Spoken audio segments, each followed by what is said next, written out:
আসসালামু আলাইকুম। এখন শুনবেন সংবাদ শিরোনাম। বিএনপি চেয়ারপারসন খালেদা জিয়ার স্বাস্থ্যের খবর নিতে রাতে হাসপাতালে কর্মী সমর্থকদের ভিড়, ছুটে যান আইন উপদেষ্টাও। অবস্থা সংকটময় জানিয়ে দোয়া চাইলেন নেতারা।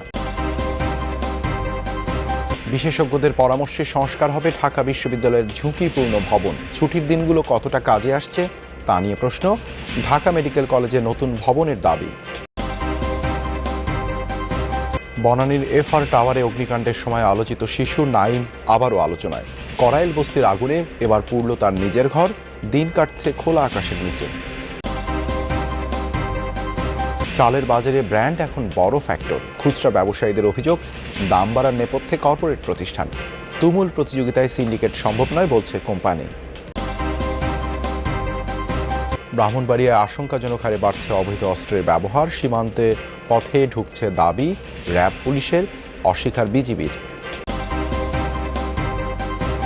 আইরিশদের বিপক্ষে আজ বাংলাদেশের সিরিজ বাঁচানোর মিশন। ব্যাটিং সহায়ক পিচে হবে দ্বিতীয় টি-20। টাইগার একাদশে আসতে পারে একাধিক পরিবর্তন। আসসালামু আলাইকুম। এতক্ষণ দেখছিলেন সংবাদ শিরোনাম, এখন দেখবেন বিস্তারিত।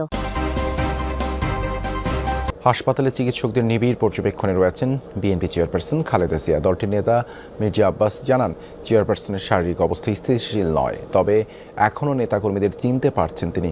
খালেদা জিয়ার স্বাস্থ্যের অগ্রগতি সম্পর্কে খোঁজ খবর রাখছেন প্রধান উপদেষ্টা।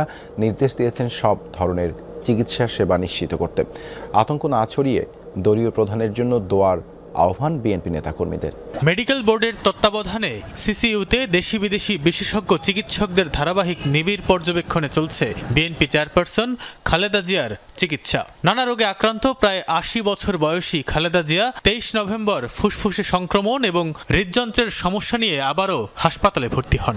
শুক্রবার সন্ধ্যায় খালেদা জিয়ার স্বাস্থ্যের উন্নতির জন্য দেশবাসীর কাছে দোয়া চেয়ে বিবৃতি দেন প্রধান উপদেষ্টা।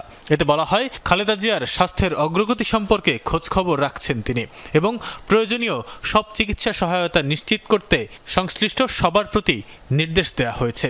পরে এক বিবৃতিতে প্রধান উপদেষ্টার প্রতি কৃতজ্ঞতা প্রকাশ করেন বিএনপির ভারপ্রাপ্ত চেয়ারম্যান তারেক রহমান।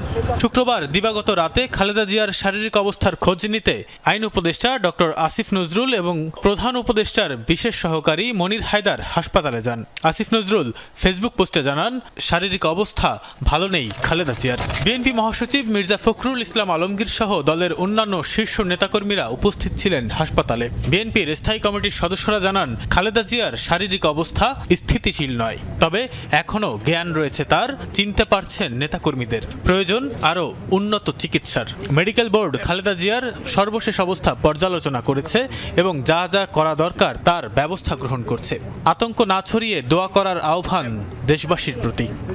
পার্সোনালি মনে করতেছি যে এই মুহূর্তে উনি স্টেবল নন। আমরা দূরত্ব বজায় রেখে ওনার সঙ্গে কথা বলার চেষ্টা করেছি, কিন্তু উনি বোধহয় সিরিয়াসিন অথবা অন্য কোনো অবস্থা আছেন।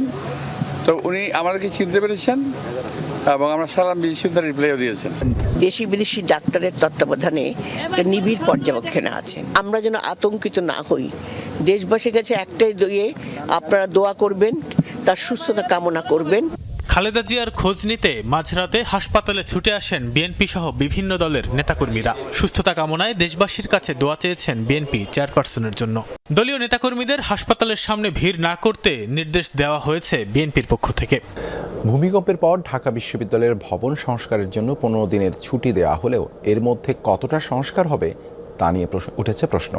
যদিও বিশ্ববিদ্যালয়ের প্রকৌশল বিভাগ বলছে, সংস্কারের জন্য যা যা করার সবই করা হবে। ঝুঁকিপূর্ণ ভবনগুলো সুরক্ষিত করতে বিশেষজ্ঞদের পরামর্শ নেওয়া হবে বলেও জানান সংস্কারে গঠিত কমিটির একজন সদস্য।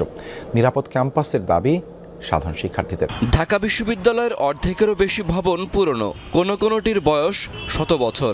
গত সপ্তাহে একের পর এক ভূমিকম্পে কেঁপে উঠেছে এখানকার ভবনগুলো। আবাসিক হল হিসেবে 1967 সালে যাত্রা শুরু করে মহসিন হল। হলটিতে কয়েক হাজার শিক্ষার্থী থাকেন। গত সপ্তাহের ভূমিকম্পের পর হলটিতে গিয়ে দেখা গেল চলছে সংস্কার কার্যক্রম।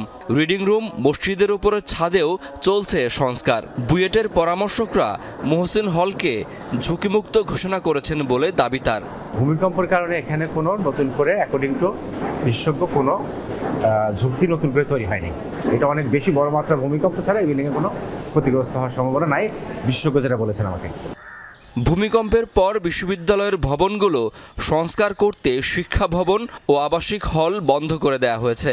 জরুরি প্রয়োজনে এখনও যারা রয়ে গেছেন তারা বলছেন, একের পর এক ভূমিকম্পে এখনও আতঙ্কিত তারা। রিস্ক আছে কিনা সেটা আমরা বিশেষজ্ঞ দিয়ে পরীক্ষা করাচ্ছি, প্রত্যেকটা হল পর্যায়ক্রমে করা হবে। তাড়াহুড়া করে কাজগুলো চেষ্টা করছি, 15 দিনের মধ্যে আমরা করতে পারবো বলে এক্স্যাক্টলি মনে করছি না, তবে আমরা চেষ্টা করছি যাতে শিক্ষার্থীদের বাস যেখানে থাকছে মানে ওদের বসবাসের রুমগুলো সেইগুলো যদি শেষ করা যায়। ভূমিকম্পে ঢাকা মেডিকেল কলেজের অনেক ভবনেই দেখা দিয়েছে ফাটল।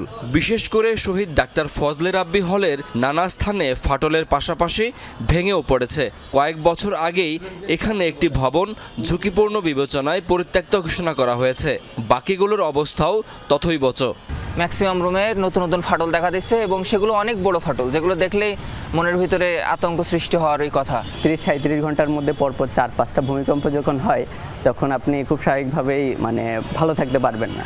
ঢাকা মেডিকেল কলেজে নতুন ভবনের দাবি শিক্ষার্থীদের বহুদিনে। অন্যের ঘরের আগুন নেভাতে ঝাঁপিয়ে পড়েছিল যে শিশু, তারই মাথা গোজার ঠাঁই কেড়ে নিল লেলিহান শিখা। 2019 সালে রাজধানীর বনানীর FR টাওয়ারের আগুন নেভানোর সময় পাইপের উপর বসে থাকা শিশু নাইম আলোচনায় এসেছিলেন। 6 বছর পর করাইল বস্তির বাসিন্দা সেই কিশোর নাইমের জায়গা হয়েছে খোলা আকাশের নিচে। বনানীর FR টাওয়ারের ভয়াবহ আগুনের পর সেদিন পোস্টার বয় বনে গিয়েছিলেন শিশু নাইম। ফায়ার সার্ভিসের পাইপের লিকেজ ঠেকাতে সেদিন প্রাণপণে চেষ্টা ছিল তার।